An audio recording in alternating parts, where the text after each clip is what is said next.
Welcome to Insights in Sound, where we talk to the people behind the scenes, behind the technology, and behind the music. People you may not know, but you should. And please check out getItinwriting.net/shows for a full list of our podcast YouTube series. My guest is Dr. Tom Rhea. He is a music historian and documentarian and, gosh, probably one of the most thorough. Let's first do the plug here. The author of Electronic Perspectives, which is probably one of the most frighteningly thorough dives into the history of electronic music that I've ever cracked open.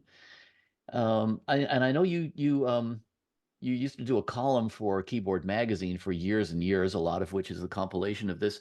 Now, just before we went into record mode, you were saying something that I thought was very interesting, which is that you don't really consider yourself so much of a historian as a futurist. And so I kind of want to open the conversation with that statement, and let's get into that a little bit, because obviously your entire career has been really dedicated to documenting the history of instruments that otherwise would pretty much live in obscurity.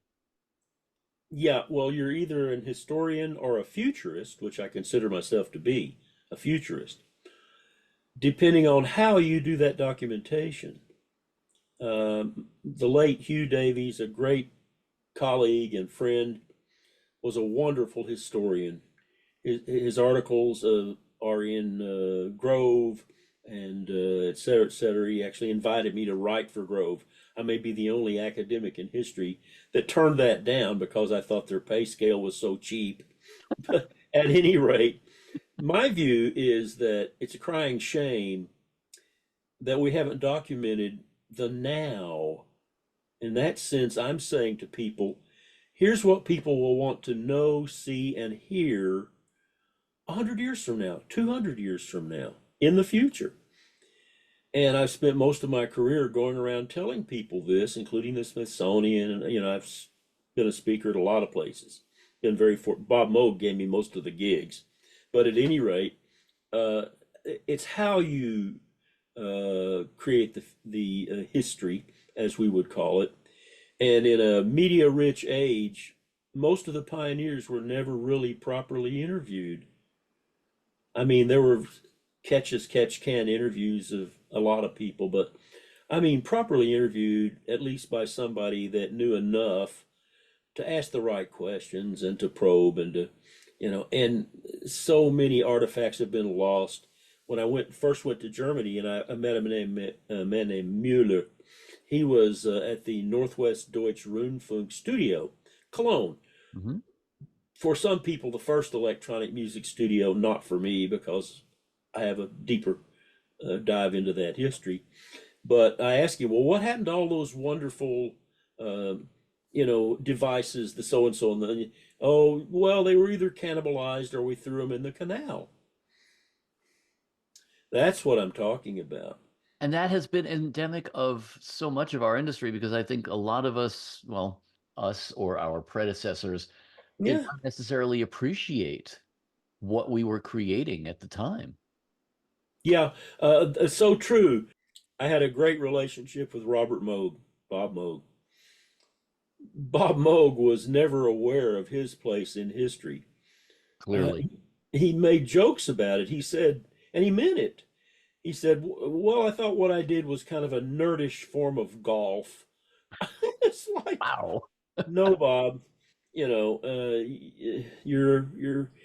never understood this to the extent that, for instance, I would go out as a clinician and I'd hear all these things, oh, you need to do this, and then I'd go back to the Moog plant and I'd tell everybody, Bob, Dave Luce, and all kinds of people, here's what we need to be doing, and Bob Moog one day got a little bit vexed and said, well, Thomas, tell me why I don't hear these things.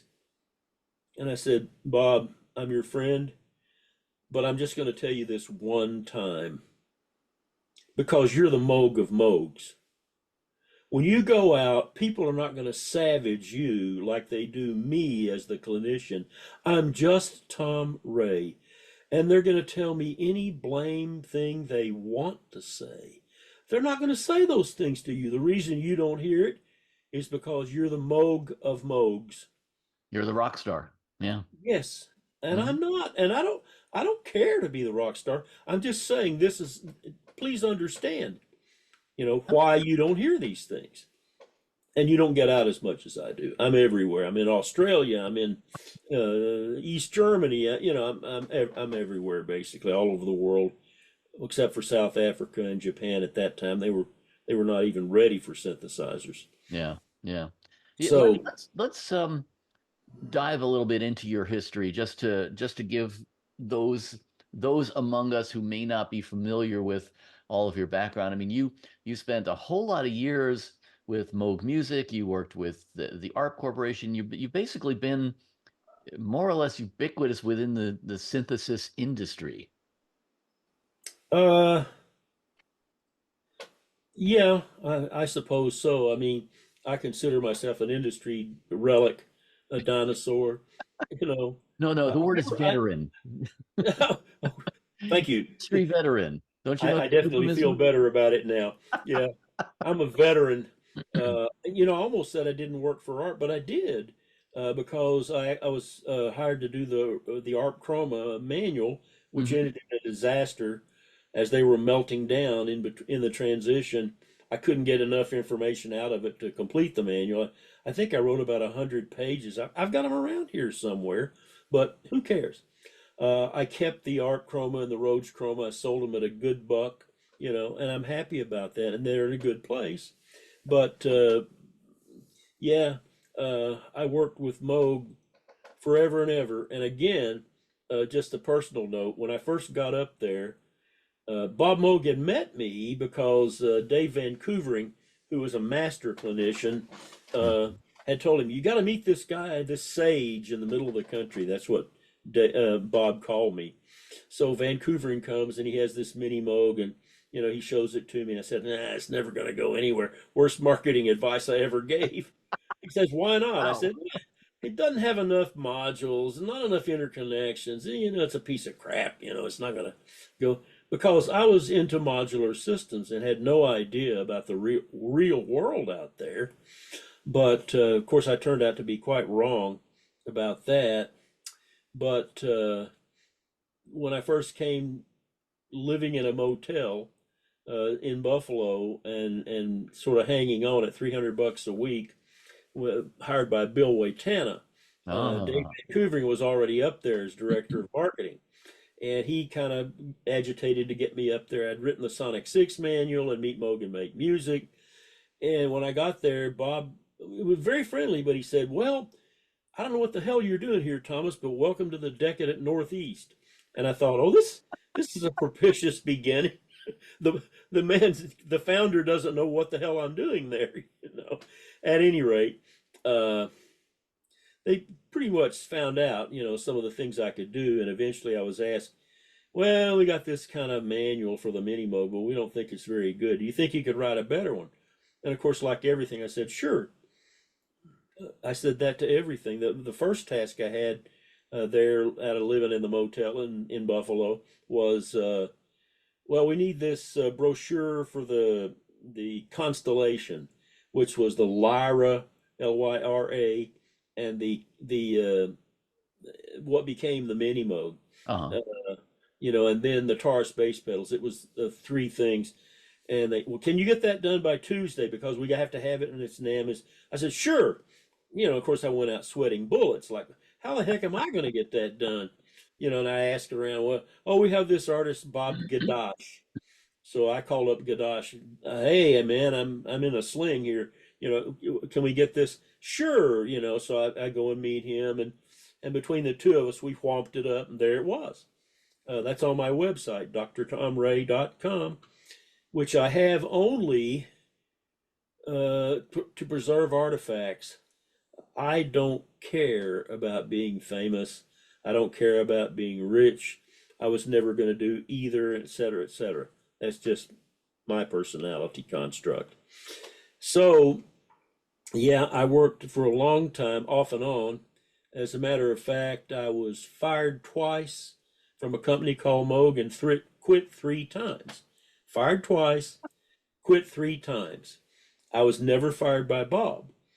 But, Norland was in the intervening years and Moog Electronics. And finally, you know, I'd had enough, like Jim Scott, who finally threw up his hands and said, "That's it, I'm going home," and he did.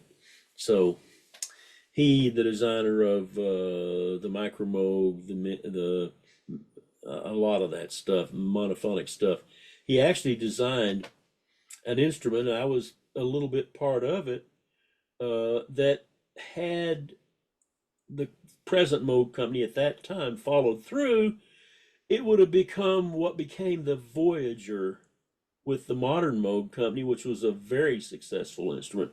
And I think I'm not speaking, it's monophonic, but it has a memory and so forth. That was basically what Jim Scott had developed, and it was sitting there ready, in essence, to go. But a lot of things happened. Well, And and that points to a bigger issue that, of course, many of us have had this conversation a whole lot of times, but being a fledgling industry run by a bunch of very, very passionate inventors who had almost zero business sense between them. you got it. I mean, it's amazing how many crash and burn stories there were among these. Bob Moog was only one. And he was one of the last, by the way. Exactly. He hung on. The American companies that crashed and burned. And I'd love to tell what Bob said about that, because he and I talked about everything. Uh-huh.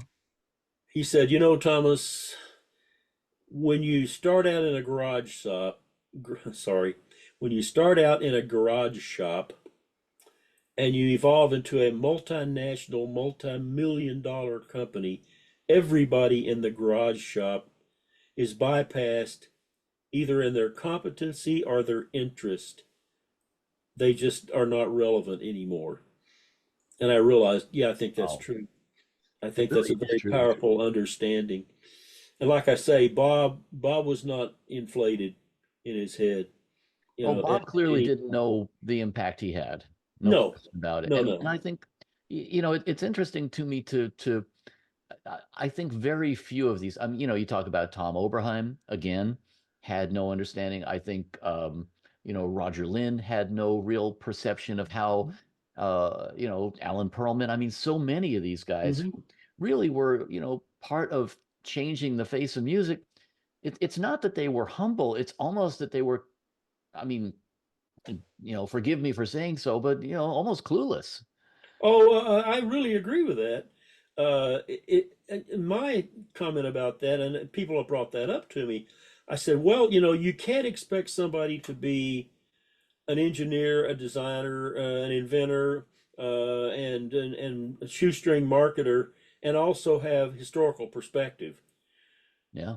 That's too much for one person. And the fact that as I went along, that I did have historical perspective, because I'd written a dissertation, 1972, speaking of going back into the other millennium, the evolution of electronic musical instruments in the U.S., in the United States. And that's from George Peabody College, which is now part of Vanderbilt. It's on my website, but free to download. But the thing of it is, I did have some historical perspective. I turned into a futurist when I looked around and realized, hey, these are important people in this field. We should be documenting every darn thing they've ever done, including great video interviews and all the letters that they've written. And I mean, that's the fabric. Artifacts, history. Henry Ford was famous for saying history is bunk. And I thought, well, that's ridiculous to say. And then I thought about it a little bit more, because I asked this question. Wait a minute, this was a man that moved Edison's laboratory to Michigan. brick by brick. This is a man that sends cinematography crews all over the USA to document our way of life. What he was saying, and I thoroughly agree with it, the way history is taught in schools is bunk. Because it's made up of, and there's a wonderful book, I think it's Lies As My my elders told me. Yep. Mhm. Yeah, Yep. yeah. Yep. I've read it, of course, and the guy's spot on. I mean, all the nonsense you hear about anything, George Washington and, across the Potomac and all, a Christopher whole, Columbus. Yeah. Hmm. oh man, there's a great one, isn't it? Yep. Yep. Wow. I mean, the whole discovery of a continent where 3 or 4 million people were already living, first of all, it's like, how do you discover, I can't even think about that kind of stuff. It's so ridiculous. But See, and actually, he was following John Lennon's advice: turn left at Greenland, right? I think it was Eric the Red. Have enough Viking in me that I'll take a little credit for that. Thank you. Yeah. No, I was just remembering that there was a famous interview with the Beatles where some reporter said to John Lennon, how did you find America? And he said, turn left at Greenland. Yeah, that's right. Great sense of humor. Yeah, but it's They really did have an early Moog, I mean, yes, yes, you know, indeed. And and one of them, I can't remember who made a horrible record. I think it was called Electronics or something. that would have It been George Harrison. yeah, Yeah. it was awful. Well, it was let me turn this dial and see what Yeah, happens. exactly. You It's know. like, no, I mean, I'm not saying to play tuneful music because I'm not stuck on that. All I'm saying is it'd be nice if you know what the heck you're doing. And since I taught Well, at Berkeley College of Music in Boston for 30 years, I tried to inculcate that. I said, don't try to learn this the way I did, experimentation. It takes forever. It was painful. Now you got books, you got CDs, you got DVDs, you got the internet, you got all kinds of ways of learning about this. So yeah, and I that's do just that. right there. You do have so many more resources now to learn all of this stuff. You got virtual versions of everything. I Oh mean, yeah. all of that is true. Back when these instruments were first being created, conceived, hammered out, and you know, beta versions of them being marketed as complete for sale instruments and stuff. I mean, there's a lot of there was a lot of crash and burn going on, Oh and yeah. a lot of trial by error and everything. And so, that's why I find it interesting that you talk about being a futurist because yes, of course, there is the whole, it goes back. What's that old saying about, those of us who don't pay attention to history are doomed to repeat it, Yeah. and that is definitely true in terms of the design of a lot of these instruments, in terms of Oh where yeah. you're going with it. And Yeah. If I may interject, mm, uh, I bought an Osmos, OSMOSE, brilliant instrument. And I was on the B. I got it slightly cheaper. There was an A, B, and a C price, uh, depending on when you heard about it. And I don't try to keep up that much nowadays. mm, I'm 80 now, 80 years old. I mean, it's not my job to keep up. I've made some contributions, and I'm going to try to propel it forward. But it's a brilliant instrument, but it's not a good solo instrument hmm, because the people who did it, the left-hand controls they're really just not made for solo playing. Again, if you go to my drtomray.com website and look way down at the bottom of the resources page, you'll find me playing a micromoog, which had this little ribbon. And the ribbon was wonderful because it had zero inertia. You could tap notes on it, yeah, and I don't have near that keyboard skill. It sounds like I'm really a great keyboard player. No, I was playing half of those notes on the ribbon by tapping. Uh, and other things that you can do with the ribbon that you just can't play a great solo line. And the bias, of course, and it's kind of implicit. I don't think anybody ever articulated it, but I've thought about it. Most designers, I'm pretty sure, think, well, we have a polyphonic instrument, you know, I mean, doesn't a monophonic instrument fall out of that? No, it doesn't. Completely It's different. its own. Think about there are monophonic instruments in classical orchestras too, you know? Oh yeah, And, yeah. There are about 400 or 500 monophonic instruments, and you know a few dozen things that claim to be polyphonic. But yeah. polyphonic actually, uh, it. And I learned this from David Luce, you know, the designer of the Polymoog and many other things, and a pioneer in ophthalmology as well, as it Really? turns out. Hmm. After he left the Moog company, Wow. uh, degrees of freedom. On a plane, you have yaw and pitch Hmm. and roll. Okay. Right. Okay. With those degrees of freedom, you can fly a plane or you can bow a violin. You know, same thing. Roll, pitch, yaw, Point. Yeah. and 8 or 9 other things you can do with a violin bow. Uh, Hmm. the point of it is, you have to know degrees of freedom to truly understand how instruments work. And what you can get out of them. Yeah, exactly. In Yeah. other words, the reason there are 400 or 500 monophonic instruments and only a dozen or two so-called polyphonic, oh, I got off on, yeah, the polyphonic is many voices. Well, degrees of freedom, not exactly.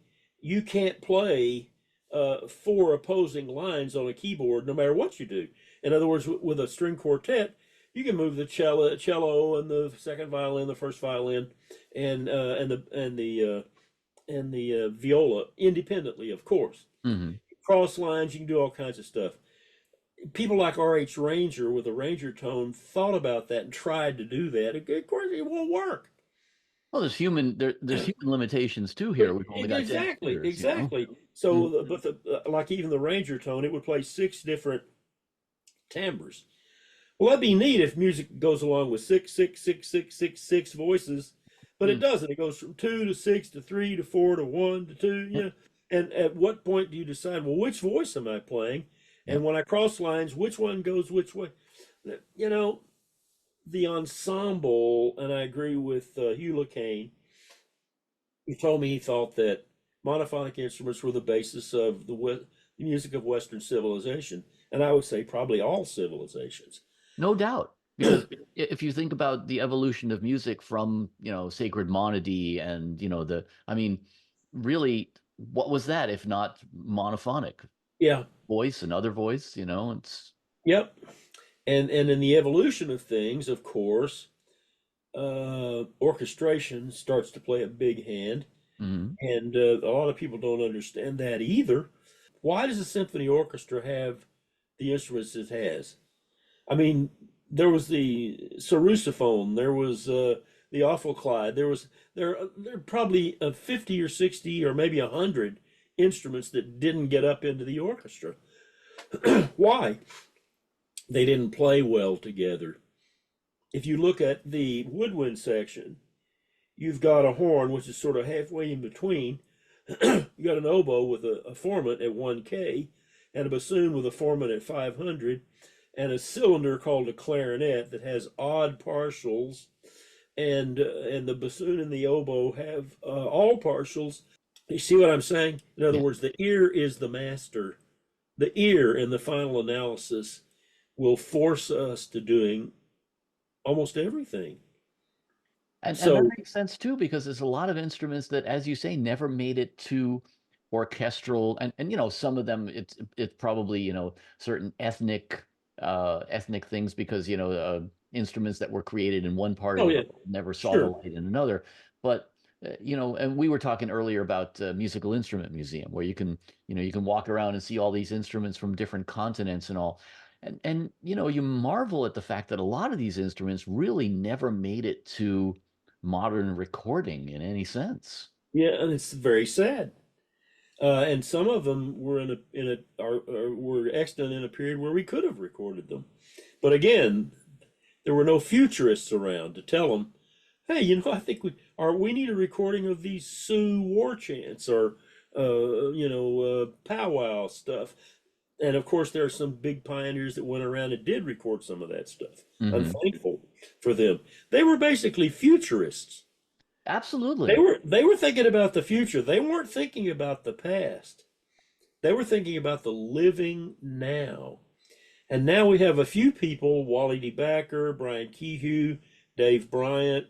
Oh my gosh, I'm leaving out somebody important, that are sort of preaching my thought or exemplifying my thought.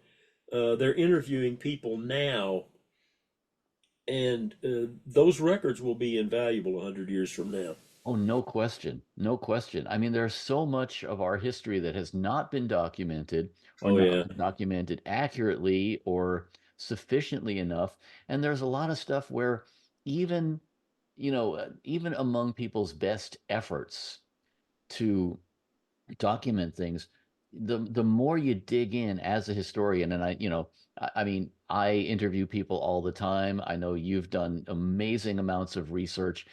It's it really truly is Sisyphean in that the more you do, the more you discover, oh, well, I just discovered this little rabbit hole down here and that Yeah, one there. yeah, No one can actually do this, you yeah. know.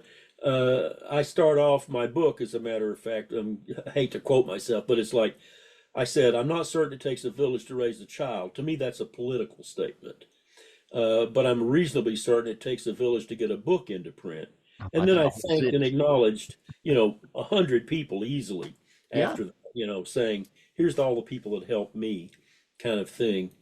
But the reason Henry Ford was right in saying that history is bunk is because it's been documented so badly and distorted in a few cases by people that have an axe to grind, that they're trying to make things.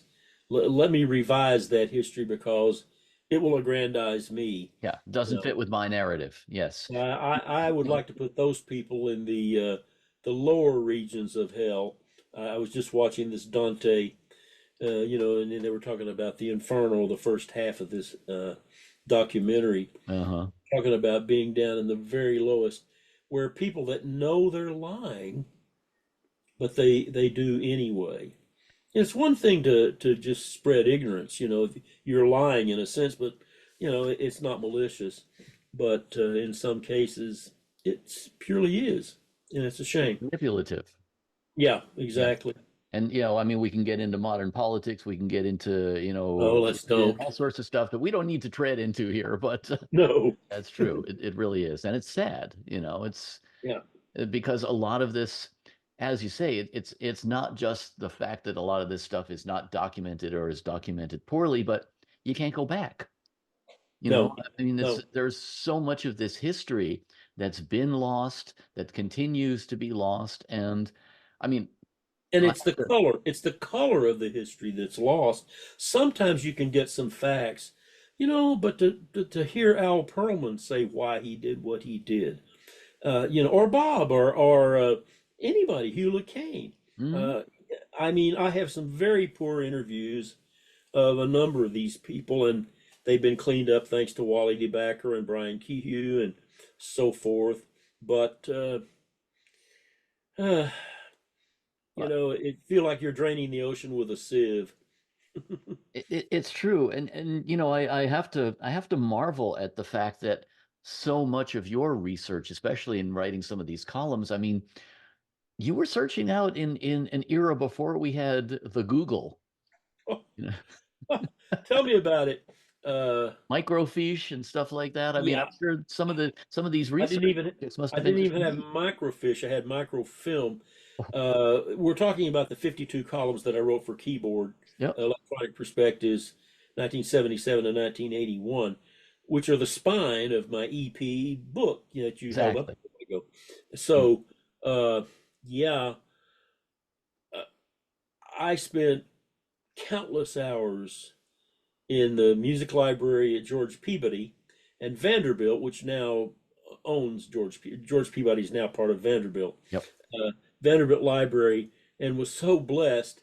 There were two librarians. There was first the librarian at my college, George Peabody, was Shirley Marie Watts, marvelous and greatly helpful. And then I had a couple of librarians over at Vandy, a Miss Birdsong, never knew her first name, and Lois Greist. And they got me documents from Russia. They got me documents from Slovenia. And that was in the era of interlibrary loan, if you remember that. Yep. You could actually get the hard copy sent to you so that you could photocopy it. And then a beautiful man named, I never knew his first name, Mr. McClelland at Vanderbilt, did a lot of the copying of these things for me. And he actually produced some 80 archivally mounted on acid-free backboard, large format photographs of some of the instruments I had discovered. I still have those.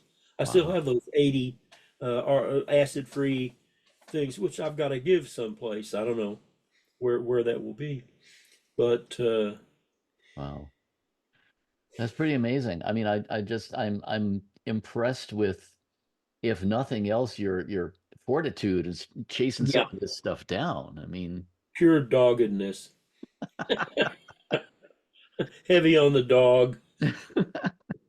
Well, part of it, I'll have to again credit my parents, for the way I was raised, and especially my mother, because she was a lioness. Again, talking about being fired twice and quit three times, and I don't mind if this gets out. My parents were divorced twice and married to each other three times. wow. I mean, here was a couple that never should have gotten married. I mean, when I look at it dispassionately, it's like, no, Hmm. this wasn't going to work, But neither of them ever neglected me, either one of them. But it just wasn't going to work. But her attitude was, if you're going to do it right, pay attention. All the things that I learned uh, Hmm. came largely at her hand. Hmm. So Wow. Now let's talk a little bit about this era that you were part of, working in and part of, yep, because it's not just that you wrote all these columns, it's that you were really involved in a lot of um, a lot of the successes and the failures. oh yes, Not, absolutely, not on a personal level, but you watched a lot of this stuff go down. Um, I I think it's interesting. Someone mentioned to me at one point, we were talking about the evolution of MIDI, yeah, and someone who shall remain nameless mentioned to me, said, yeah, there were a couple of real skeptics about MIDI. Bob Moog and Tom Rhea were among them. yep. Tell me about that. I'm still skeptical. There was a feature in Keyboard Magazine. They interviewed 10 people, all kinds of people, synth designers, uh, computer experts, and so forth. The only real computer expert they interviewed echoed what I said. I said, first of all, it's a deficient protocol. It's not a standard. It's a protocol. Yep. And I like language. That's how I express myself. It had a 5 mil loop. A technical detail should have been 20 mil. It was not duplex. Most people that were there in the early days will remember that when MIDI would hang up and you'd have notes that, what did they call it? Stuck They notes. stuck notes. So let's call them stuck notes. They had a Yep. special name for it. But yeah, of course. I mean, anybody that knows anything about communicating with computers know here's how you do it. Yep. I'm Handshake. going to send you a message. It's this many bytes long. When you get it, send me a message back. That's duplex communication. And you get it back, and it's like, okay, that went through, Handshake. Yeah. stops and Hmm. and Yeah. counts of things and stuff. I mean, I used to know about that. I vaguely remember about it now. But the point of it is, and it was done serial protocol because DIN cables were cheap, basically, you know. And all I said, which I said to Dave Smith and Mr. Kakahashi, who I knew both, and I knew him quite well. Hey, let's just slow down a little bit. It takes IEEE 3 years or two to promulgate a true standard. Why don't we talk about this just a little bit? Little things like it seems to be equal tempered oriented. Oh, there's 12 notes per octave. Oh, and later I was told, oh, well, you can do microtonality if you do a double. I said, yeah, but, the whole thing was wrong-headed, not just in the technical aspect, but in the musical aspect of how things, it was so keyboard oriented, it made me want to puke, frankly. And I got to calling it, I said, look, it's not a musical instrument digital interface. It's either kitty or pity. Keyboard instrument digital interface or percussion instrument digital interface. And lo and behold, people used it for that mostly. When you wanted a continuous line, what did you do? You got a saxophone player. You brought in an instrumentalist or whatever you did. Now I realize it's advanced and it's gone, but I don't care. It did its damage.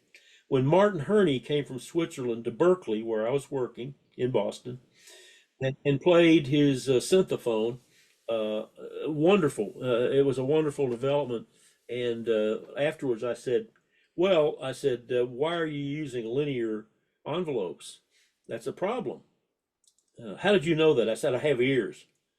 The same, I told the guys that did the Fairlight, they were using linear releases. I said, yeah, why'd you do that? I knew why. I just asked the question. Well, how'd you know that? I said, I have ears. It snaps. Oh, that's not the way. A piano has a decaying exponential decay. Okay, not a straight line. That's not organic. And you can hear it glottling off. And I know why they did it, because when you take a microprocessor and you do, want to make a straight line is easy. Making a curve is a hell of a job. Sure. Especially in the old days. Well, especially with 8-bit, Yes. you're I not knew making what a I curve. knew what a Z80 was. I could hear it. Yeah, yeah. I mean, people say, "Oh, you could." I said, "I hear all the telltale marks." In the old days, I could tell an ARP from a EML and a Moog, and they all had mostly enveloping and other characteristics. If you listen carefully, you can hear those things. But who knows? Yeah, I was a very, very skeptical. And then later we had OSC and but the problem with all of those kind of academic things is they were one of a kind and they never had any steam. The industry made MIDI a reality, and it was just about a year premature.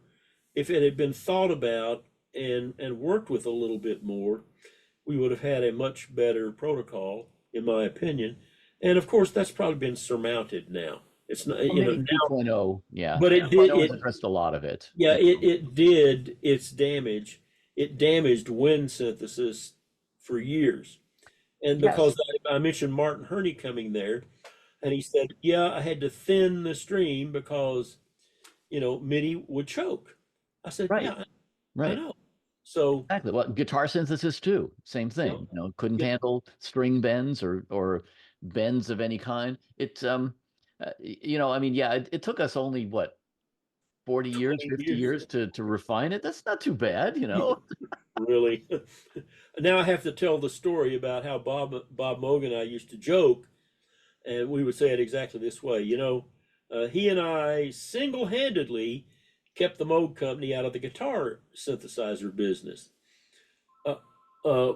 That's my phone going off again. Edit me out. Well, Walter Sear, a friend of Bob's, had a guitar synthesizer, brought it up there, and it wasn't just for technical reasons that Bob and I discounted the idea. It was for musical reasons. You have several ways of doing, even knowing, well, when am I playing a note? And okay, what kind of an envelope am I going to get? I'm either going to do an envelope like an ADSR.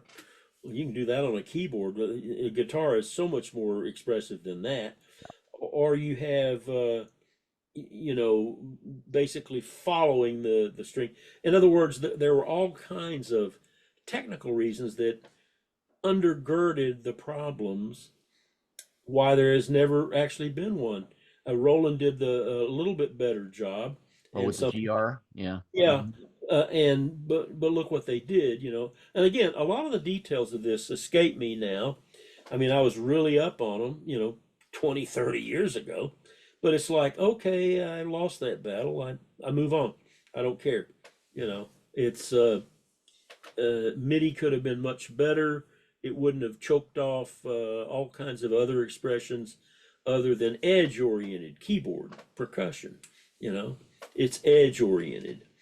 Well, now let's take that a step further because, it's not just MIDI, but the entire development of the synthesis industry. And I specifically say industry as opposed to the technology, because the technology actually, well, which drove the other, I guess is the question, because synthesis and the sale of synthesizers became such big business, especially, late 70s, 80s, when it all started becoming so ubiquitous. And, there was you had vector synthesis, you had FM, you had all these new variations in the technology coming pretty much rapid fire like that. That also was, I mean, how much did the economics influence the development? Well, it was part and parcel, of course. Yeah, I mean, you can't evade that in our lives. You can't right. evade. Uh, I mean, if I sell enough of my book, I have two or three other books that I'd like to do, but I can't raid my retirement account ever again. That's what I did to get Mm. that one out. So Huh? I owe this to me and my wife, Muriel. So I won't do that again. But economics pervades everything. It does, and of course, we could get into the whole artistic, art versus commerce discussion here, and we could go down that rabbit hole. Um, but I think what fascinates me here is that, again, because we talk about all of these inventors who were such crappy business people, Hmm. and on the other hand, you had the Rolands and Yamahas of the world who had a lot of financing and underwriting and everything. And then Oh, yeah. it's I wonder really how the development of the technology would have fared in a more neutral, altruistic kind of environment, which of course is impossible. And we can speculate all we want, but it's interesting to me to think about how so much of the technology was really driven by the economics of scale.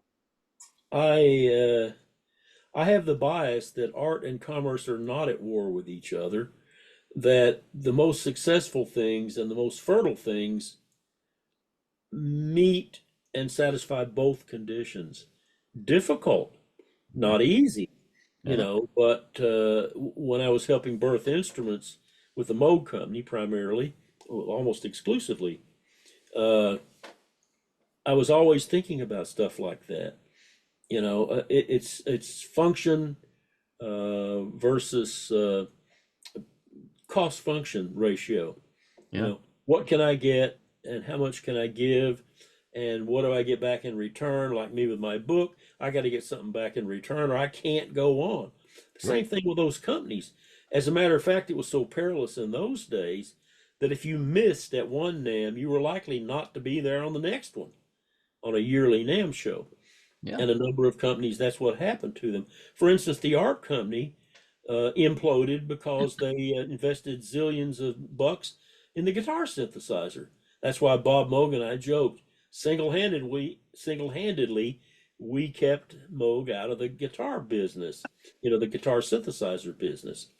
And I'd have to go back and actually read some of the things I wrote back then to remind myself of what the technical, but it was largely uh, a lack of understanding of the industry. Talking about it's not just business practices that the pioneers didn't understand. They and some companies now don't. They don't understand the psychology of human beings. There's Yeah. demographics and psychographics. The art company made the mistake of looking at it and saying, and these are made up numbers. Oh, there's only 2 million keyboard players. And there's 13 million guitarists. We got to get into the guitar synthesizer business. Only one problem. Guitar players are a totally different kind of a cat than That's keyboard right. players. That's right. Keyboard players would put up with the crap and all the stuff and playing one note at a time, which they thought was anathema. It was really a freedom for them. But guitar players wouldn't put up with that, and they wouldn't learn, and and they already had this incredibly expressive instrument called a guitar. I mean, when you Not to think about, mention amplifiers and yeah, all the pedals and stuff that went with it. I mean, and as you yeah, said, you're talking to a completely different person. oh yeah, Yeah, I mean the totally mentality. different, Yeah, totally different psychographics, and most of them had never even heard the term psychographics. Well, when I was in graduate school, I had a psychology minor. I studied at the Human Development Lab, the Mental Art Retardation Lab, the Kennedy HDL, and that was extremely valuable to me. I was already pretty good at understanding people Hmm. and kind of having a bootstrap way of thinking about it. But that training was invaluable I because I bet. realized, wow, how people think about things is what's critical. Sure, how And much of marketing is based on psychology? yeah, and Mhm. now you have, of course, the total realization of that with outfits like the Flavor and Fragrances Institute and all of these social scientists and PhD psychologists and all this, frankly, arrayed against us, Yeah. selling us all this stuff. Oh And yeah. it and now I use toothpaste, but I've never been so stupid as to not understand why do we have 20 different kinds of toothpaste? Well, it's because the market has got segmented by people with different financial interests. I mean, the whole concept that we ever needed toothpaste, we kind of probably could have used baking soda and et cetera. You know, there's a ton of things like that. And my father was a brilliant man. He probably had an IQ north of 160. I'm sure it was never tested, but he was a great mathematician and ran a bunch of things. But the point of it is, he did not understand persuasion at all. And he said, "Well, okay, Thomas, you talk about all this advertising, what it's doing to us. It doesn't affect me." He was a smoker. I said, "Dad, LSMFT." He immediately said, "Lucky Strike means fine tobacco." I said, "What else?" "So smooth on the draw," whatever the other stuff was. I said, "You can take Salem out of the country, but," he says, "you can't take the country out of Salem." He said, "Yeah, but it doesn't affect me. I don't smoke Salem." I said, "Dad, you don't understand at all. They're selling the concept of smoking. They know that all the different companies will get their slice of the pie. And this is what people don't understand today. And they're They all owned by sell, the same company anyway. yeah, basically.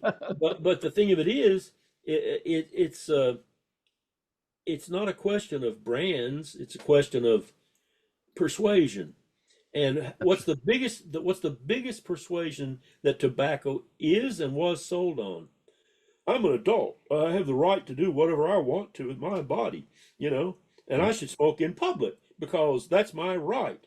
Well, eventually their rights were circumscribed. I was sitting in the cafeteria at George Peabody, where I went to graduate school. That's the one in Nashville. Mhm. And I was called everything from a communist to a Nazi by saying things like, well, no, it's not your right to smoke in the presence of other people. And eventually our society will come to this. It's not your right to endanger my health. Yep. Oh, well, that's just, a correlation. I said, you don't understand correlation and causation. I also studied statistics during that psychology thing very deeply. I understood it. Mm. But, now if it makes it look like I'm a know it all, God knows I'm far from that. But I know some things. Some people know no things. And that's where we are at in this country right now because a number of factors. We could talk for 2 hours about that. Yeah, But you and I were yes, talking earlier about that, the whole standard of education and the lack of critical thinking and all of that. yep, Yeah. yep. And again, that's a rabbit hole we don't need to get down, but Oh, your point is well taken that a lot of this is psychology driven. Um, However, in the case of the development of musical instruments, I Hmm. think this is not only psychology here, this is also really economics, in the sense that, a lot of what was marketed for the sake of expediency. A lot of the new instruments that came out, a lot of it was, how many of these do you think we can sell? As opposed to, is this really an expressive instrument? Is this going to, Well, is this going to, yeah. Well, here you truly did have a schism. You had the people that were interested in how expressive it could be, and both sides are necessary. The necessary people who said, we can sell these, Mhm. but you learn things from experience. The old Moog company eventually went out of business and became EJE Research. And a guy named Lonergan asked me, would you mind having breakfast with me and explain to me what went wrong with, I'm talking about the old Moog company. Mhm. I said, sure, why not? So we went to breakfast. He said, well, what's your take? I said, pretty easy. I said, at one point, Moog had 100% of the market, and then it became zero, essentially. And there was a certain chutzpah. It's not the word I actually want. Hubris. It's a Hubris? Mhm. wonderful Greek word. There was such hubris that, well, we're the Moog company. I said, that and a 10-cent piece won't get you across town. Because I was out there doing clinics. They didn't care at a certain point. They didn't even know who started this all. That was one of my successors had an ad campaign. We're the people who started it all. It's like, yep, that and 10 cents again won't get you across town. Nobody cares about any of that. What have you done for me lately? Exactly. Hmm. And So, that's just it. So many of these, when you talk about, for example, those years, especially, the 1980s and such, when you literally had new stuff coming out all the time, it was like, yeah, I love my analogs. Ooh, FM synthesis, and yeah, yeah, it was sure. just kind of distraction. Oh, I got to Yeah, get and this new and thing. and talking about being able to hear things, there's an analog sound. I don't care what brand you've Sure, got. I don't sure. care. There's only so many ways you can use VCO, VCF, VCA. Yep. It has its own signature. I can't remember who I'd like to credit them, but they said there's a vein of gold, you know, and you exploit the vein of gold, and there's an FM sound, no matter who makes it, no matter which algorithm you use, you know, each of these kind of classes, they have their own telltale uh, Yes. earworms, if you will. You Yes. can say, "Oh yeah, I can hear what that is." Oh, You sure. know, very rarely does an instrument transcend its design. It's organic. It's Yeah. in the nature of things. It's not going to change. Hmm. So, uh, and of course, there's a thirst, especially in pop music, for something new, because that's how you sell things. Yeah. It's hard to sell old things. Only now it's kind of interesting. We've turned all that around, haven't we? Yep. Now it's Oh, old now stuff. vintage Oh, stuff is going for buku bucks. Yep. yeah, and you got the Who still going out and doing concerts, for Pete's sakes. You have all kinds of bands that I knew and worked with, and when I say worked with, clinician showed Mm. them synthesizers. I'm not saying I played with them, Mm. uh, but of course it turns around. And in the same sense, again, people they don't understand instruments in general. Instrument development is like most marketing things, and it is in the final act a marketing persuasion, if you will. It's a pyramid. At the top, at the apex, are the designers Bob Moog, Al Pearlman, Dave Smith, Tommy Oberheim, Roger Lynn, Don Buchla, whoever, you Mm. know. And Mm. of course, as it's available to more and more people in a broader marketing sense, they're at the base of that pyramid. And if you want to call it dumbed down, it doesn't bother me at all. Of course, it's dumbed down. There's not as many people. know how to play chess as know how to play checkers, Sure. as the number of people who know how to play jacks or who play mumbly peg. You know, I mean, It's a good there's a natural. analogy. Yeah. Yeah, Yeah. yeah, that's exactly the way things work. And some people do not understand that. I was visibly distressed when Glinsky brought out his, for lack of a better word, work about Robert Moog. To me, I knew a lot more, and it's only part of the story. But the worst thing was he denigrated instruments like the Arp Odyssey, the Micro Moog. He didn't understand. There was nothing wrong with those instruments. They were more near the bottom of the pyramid. It was an organic movement that's the way marketing works. Yep. Oh, now I've got something. Theremin had a ether phone with your hands. Then he had a keyboard, then he had a dance stage, etc. It's the nature of sales that you want to broaden the base, reduce the price, make it available to everybody. Make it So, ubiquitous. Yes, yeah. because then you're going to Well, sell it, and then again, you some know. people don't understand that. And it's unfortunate that Mr. Glinsky wrote a book about essentially someone that was in an industry and didn't understand that point. You know, there was nothing wrong with those instruments. And well, there's just all kinds of factual stuff that I can't even outline. So, but the point of it is, it's a shame to talk about an industry when you don't know that much about the industry. If you're going to talk about Al Perlman or Bob or Dave or any of those people, or Luce or anybody, you should be embedded and have a deep understanding of the industry. It'd be sort of like talking about physicians and you don't know anything about medical science.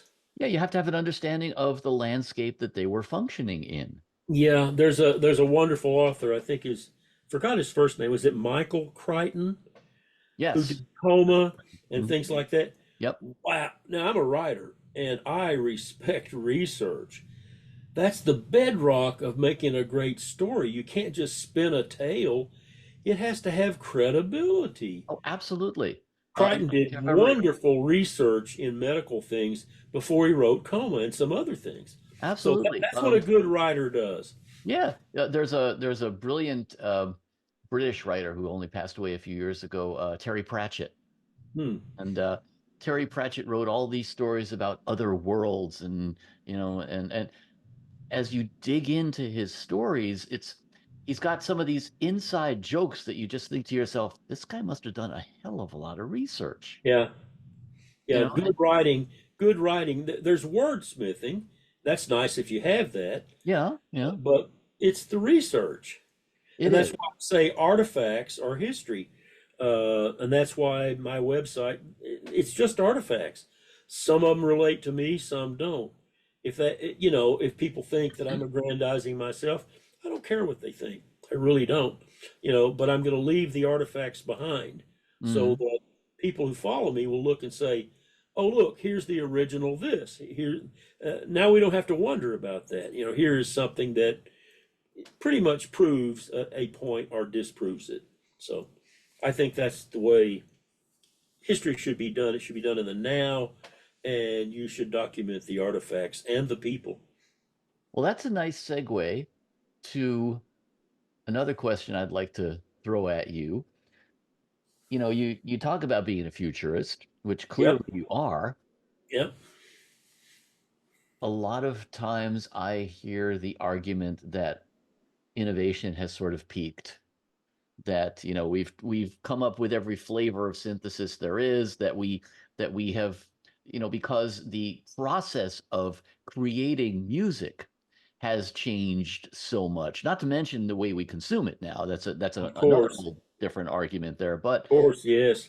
oh yeah, yeah. But the fact that creating music is so different now, the fact that creating musical instruments is so different now, that we can have, that I can have 200 synths in the laptop behind me over there, Mhm. you know, that And the ever pervasive fact that making music now is editing things together. yes, That's yes, the way almost all music is done today. In the days that I was in Nashville, I did some session playing.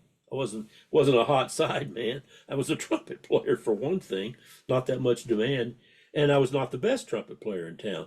But the point, I did some playing, and I mean, people actually stood up in front of microphones, and then of course it went to multi-tracking, and Right, then but it you went played to together. That was the whole yeah, point. You played yeah, together as an yeah, ensemble, and therefore people reacted to what the other musicians were doing, and yeah. that we don't have anymore.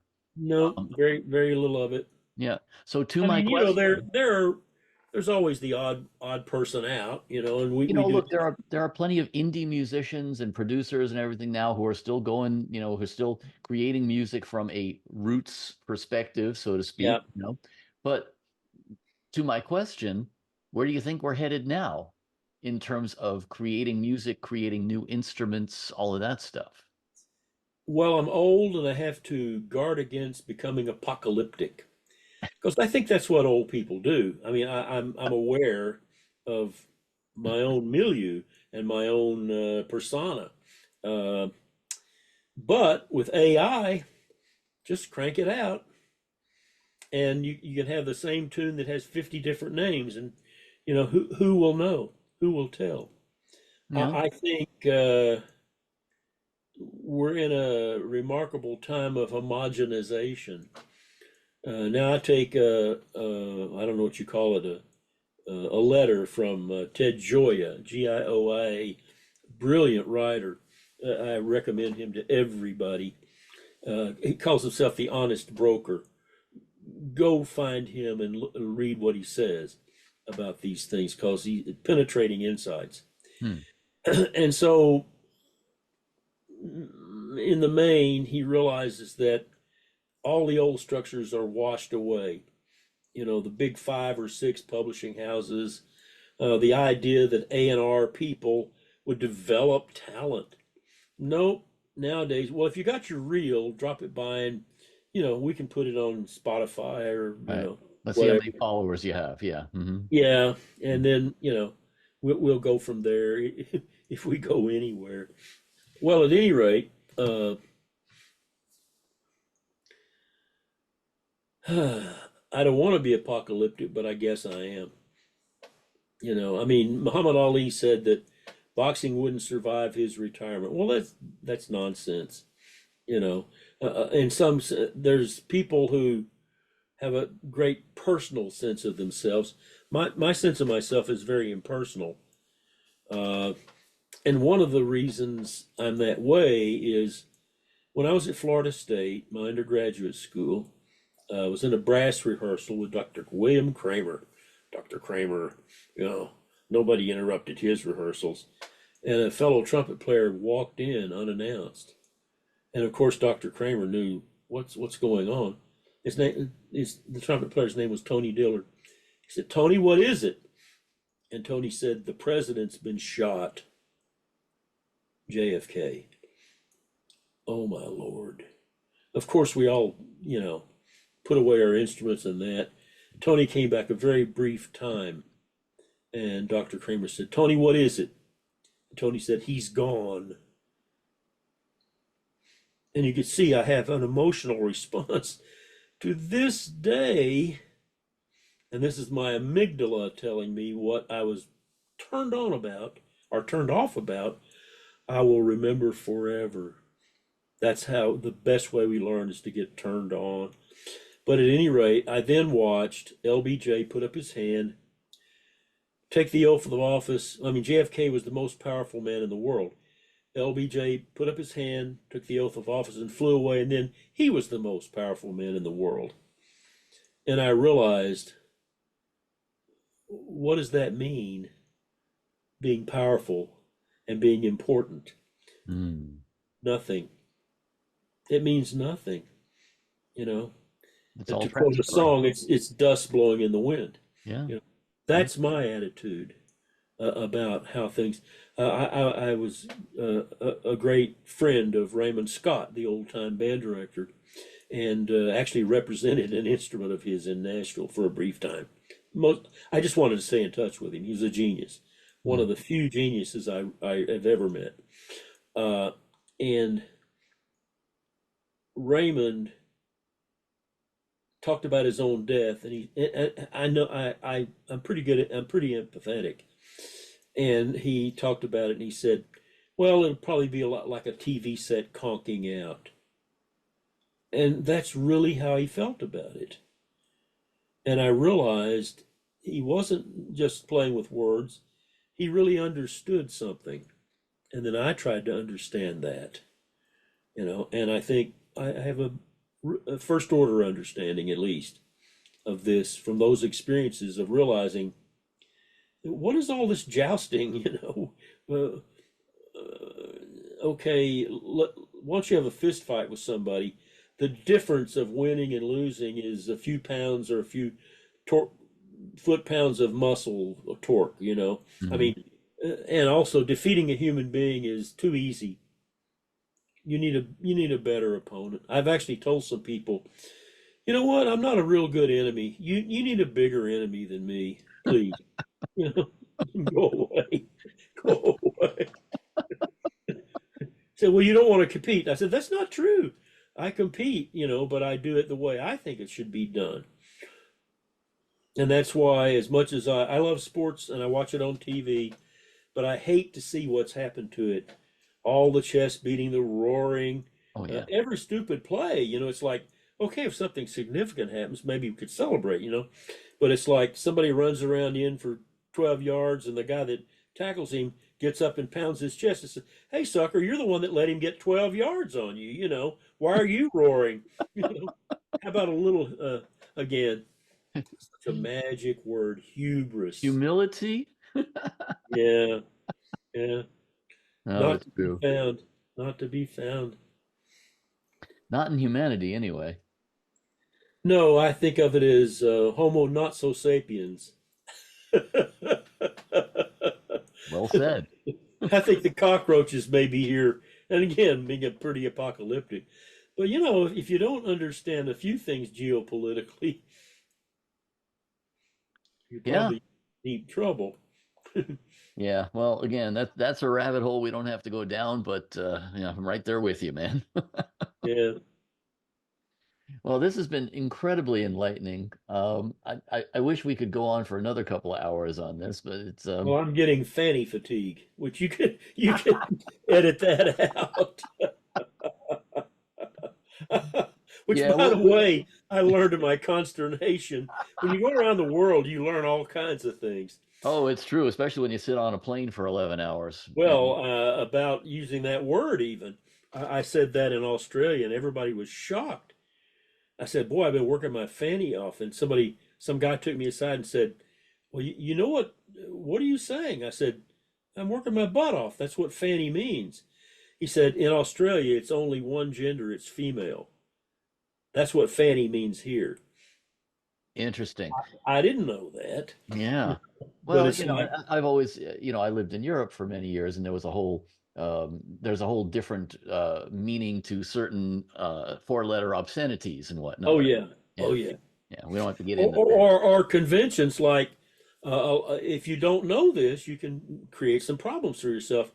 And I learned very quickly, but in Germany, it's not just that you don't go into a meeting that you haven't been invited to. You shouldn't even look in the door, Yep. and there are things like that in each country Yes. that are the ways and the means and the byways and forget the word, the way they do things. Yeah, cultural norms and whatnot. Yeah, I mean, I think that's one advantage that living abroad and or traveling yeah, extensively does bring us a yeah. little bit of. I don't think America would have the geopolitical turmoil it has right now if people had just gotten around. Yeah, Mark Twain said, yeah. well, you know what he said. Bigotry. Again, it's in my website. It's part of the credo things that I say I try to live up to, over in the stuff about me. Bigotry, intolerance, and ignorance, whatever. Uh, yeah, I'm in Paris. I'm talking to a delightful communist. How can I think about communism the same way? I'm on a train to East Berlin, and this old gentleman is telling me how he stole a bicycle, and he was in no man's land between the two warring, how he stole a bicycle and got back to his lines. And I was happy about that. And then I realized that was German lines. That was not supposed to be, or the guy from UNESCO. Oh, you Americans, you're so paranoid about communism. And so I said, yeah, I think in general that we're fascist. We're kind of a fascistic country, and that McCarthy worked because, yeah, we're worried about socialism, which we should embrace. Yeah. Look where we are right now. Yeah. Hang on a second. Approaching November with a feeling of dread. I am. Yeah, many of us are. Well, we'll edit that part out too. That's But I wanted to tell the story about the guy from UNESCO. Oh, you're so paranoid about communism. I said, you know what? I have a very simple politic. Can you leave? exactly. You got a wall in your city. It's not to keep people out, it's to keep people in. Exactly. Can you leave? If you Yep. don't like what's going on in the USA, you can leave. At least right now. Don't You like can. what's happening in East Germany at that time, you can't leave. That's all I need to know. That covers everything. So he shut up. That's the truth. Yeah, why not? Yeah.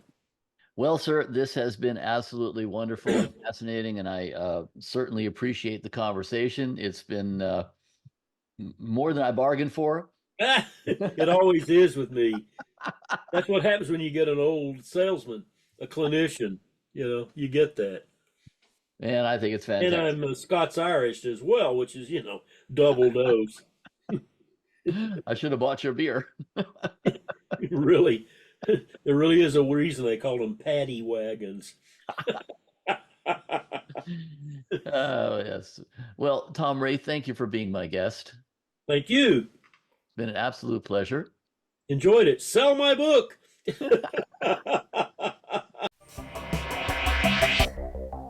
Hey, I'm Daniel Keller. Don't forget to hit the subscribe button and join us each week for Insights in Sound.